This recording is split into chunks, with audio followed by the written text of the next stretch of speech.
ಜಿಲ್ಲಾ ಪಂಚಾಯತ್ ತುಮಕೂರು, ಸಾಮಾಜಿಕ ಅರಣ್ಯ ಇಲಾಖೆ ಗುಬ್ಬಿ, ತಾಲೂಕು ಪಂಚಾಯಿತಿ ಗುಬ್ಬಿ, ಚೇಳೂರು ಗ್ರಾಮ ಪಂಚಾಯಿತಿ ಇವರ ಸಹಯೋಗದಲ್ಲಿ ಹಸಿರು ಗ್ರಾಮ ಅಭಿಯಾನ ಎಂಬ ಕಾರ್ಯಕ್ರಮವನ್ನು ಆಯೋಜಿಸಲಾಗಿತ್ತು.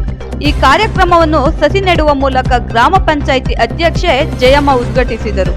ನಂತರ ಈ ಕಾರ್ಯಕ್ರಮ ಕುರಿತು ಮಾತನಾಡಿ, ನರೇಗಾ ಯೋಜನೆಯಡಿಯಲ್ಲಿ ಸಸಿ ನೆಟ್ಟು ಬೆಳೆಸಿ ಸಂರಕ್ಷಿಸುವ ದೃಢ ಸಂಕಲ್ಪವನ್ನು ಕರ್ನಾಟಕ ಸರ್ಕಾರ ಯೋಜನೆ ಅದರಂತೆ ನಾವು ಸಹ ಚೇಳೂರು ಗ್ರಾಮ ಪಂಚಾಯಿತಿ ಆವರಣದಲ್ಲಿ ಈ ದಿನ ಸಸಿ ನೆಡಲಾಯಿತು. ನಂತರ ಪಂಚಾಯಿತಿ ಅಭಿವೃದ್ಧಿ ಅಧಿಕಾರಿ ಪುಟ್ಟರಾಜು ಮಾತನಾಡಿ ವಿಶ್ವ ಪರಿಸರ ದಿನಾಚರಣೆಯ ಶುಭಾಶಯವನ್ನು ತಿಳಿಸಿದರು. ನಂತರ ನಾವೆಲ್ಲರೂ ಪರಿಸರ ಸಂರಕ್ಷಣೆ ಮಾಡಬೇಕಾಗಿದ್ದು ನಮ್ಮೆಲ್ಲರ ಕರ್ತವ್ಯ ಮತ್ತು ಎಲ್ಲ ಸಾರ್ವಜನಿಕರು ಹಾಗೂ ಜನಪ್ರತಿನಿಧಿಗಳು ಅವರ ತೋಟಗಳಲ್ಲಿ, ಹೊಲ ಗದ್ದೆ ಮನೆಗಳಲ್ಲಿ ಅತಿ ಹೆಚ್ಚು ಸಸಿಗಳನ್ನು ನೆಡಬೇಕು ಎಂದರು. ಈ ಕಾರ್ಯಕ್ರಮದಲ್ಲಿ ಗ್ರಾಮ ಪಂಚಾಯಿತಿ ಅಧ್ಯಕ್ಷೆ ಜಯಮ್ಮ, ಗ್ರಾಮ ಪಂಚಾಯಿತಿ ಅಧ್ಯಕ್ಷ ಕುಮಾರ್, ಎಸ್ಟಿಎ ರೇಣುಕಾ ಪ್ರಸಾದ್, ದಯಾನಂದ್, ಬಸವರಾಜು, ಪ್ರವೀಣ್ ಇನ್ನು ಮುಂತಾದ ಗ್ರಾಮ ಪಂಚಾಯಿತಿ ಸಿಬ್ಬಂದಿಗಳು ಹಾಜರಿದ್ದರು. ವರದಿ ಅನಿಲ್ ಕುಮಾರ್, ತುಮಕೂರು. ನಮಸ್ಕಾರ. ಇಂದು ಜಿಲ್ಲಾ ಪಂಚಾಯಿತಿ ತುಮಕೂರು, ಸಾಮಾಜಿಕ ಅರಣ್ಯ ಇಲಾಖೆ ಗುಬ್ಬಿ, ತಾಲೂಕು ಪಂಚಾಯಿತಿ ಗುಬ್ಬಿ ಹಾಗೂ ಚೇಳೂರು ಗ್ರಾಮ ಪಂಚಾಯಿತಿ ವತಿಯಿಂದ ಇಂದು ವಿಶ್ವ ಪರಿಸರ ದಿನಾಚರಣೆ ಅಂಗವಾಗಿ ಹಸಿರು ಗ್ರಾಮ ಅಭಿಯಾನ ಎಂಬ ಕಾರ್ಯಕ್ರಮವನ್ನು ಆಯೋಜಿಸಲಾಗಿತ್ತು.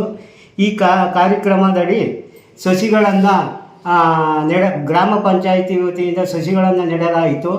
ಈ ಸಸಿಗಳನ್ನು ರೈತರು ತಮ್ಮ ಜಮೀನುಗಳಲ್ಲಿ ಹೆಚ್ಚಾಗಿ ಮರಗಳನ್ನು ಬೆಳೆದು ಒಳ್ಳೆಯ ಪರಿಸರ, ಒಳ್ಳೆಯ ಗಾಳಿ ಮತ್ತು ಗಾಳಿ ಬರುತ್ತದೆ. ಆದ್ದರಿಂದ ಎಲ್ಲರೂ ರೈತರು ತಮ್ಮ ಜಮೀನುಗಳಲ್ಲಿ, ಮನೆ ಅಂಗಳದಲ್ಲಿ ಸಸಿಗಳನ್ನು ಹೆಚ್ಚಾಗಿ ಬೆಳೆದು ಪರಿಸರವನ್ನು ಬೆಳೆಸಿ ಒಳ್ಳೆಯ ಆರೋಗ್ಯವಂತರಾಗಿ ಬಾಳಬೇಕು ಅಂತ ನಾನು ಈ ಸಂದರ್ಭದಲ್ಲಿ ಹೇಳೋಕ್ಕೆ ಇಷ್ಟಪಡ್ತೀನಿ. ಜಿಲ್ಲಾ ಪಂಚಾಯಿತಿ ತುಮಕೂರು, ಸಾಮಾಜಿಕ ಅರಣ್ಯ ಇಲಾಖೆ ಗುಬ್ಬಿ ತಾಲೂಕು ಪಂಚಾಯಿತಿ ಗುಬ್ಬಿ ಹಾಗೂ ಚೇಳೂರು ಗ್ರಾಮ ಪಂಚಾಯಿತಿ ಸಹಯೋಗದಲ್ಲಿ ಇಂದು ಹಸಿರು ಗ್ರಾಮ ಅಭಿಯಾನ ಎಂಬ ಕಾರ್ಯಕ್ರಮವನ್ನು ಅಳವಡಿಸಿಕೊಂಡಿದ್ದೆವು.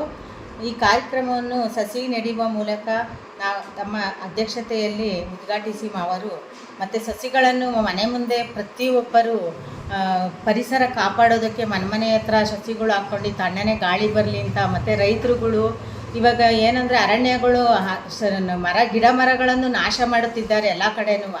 ಅದನ್ನು ನಮ್ಮ ಪಂಚಾಯಿತಿ ವತಿಯಿಂದ ತಡೆಗಟ್ಟಿ ಮತ್ತು ಇವಾಗೆಲ್ಲ ಪರಿಸರ ಕಾಪಾಡಿ ಎಂದು ನಾವು ಹಾರೈಸುತ್ತಾ ಇದೊಂದು ಸಸಿ ನೆಡುವ ಕೆಲಸ ಇವತ್ತು ಮಾಡಿದ್ದೇವೆ. ವಂದನೆಗಳು. ಮತ್ತಷ್ಟು ಸುದ್ದಿಗಳಿಗಾಗಿ ನೋಡ್ತಾ ಇರಿ ನ್ಯಾಷನಲ್ ನ್ಯೂಸ್ ಬಿಕೆಪಿ.